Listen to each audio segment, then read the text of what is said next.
open parenthesis, 8 minus 2, close parenthesis, divided by 3 times 4 plus 1.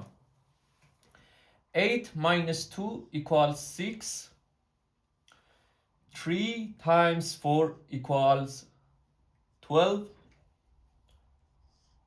6 divided by 12 equals 1 over 2 or 0.5. Yeah?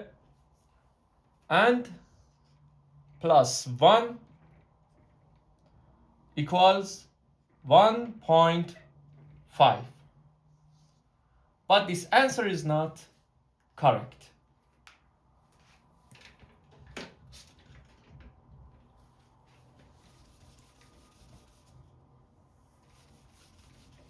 Okay?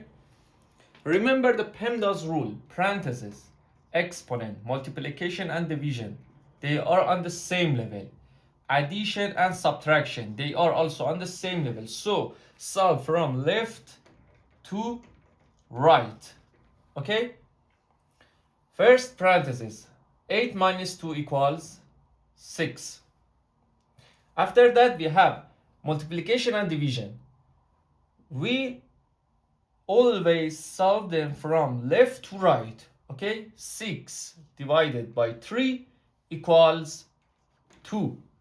2 times 4 equals 8. And 8 plus 1 equals 9. The answer is 9.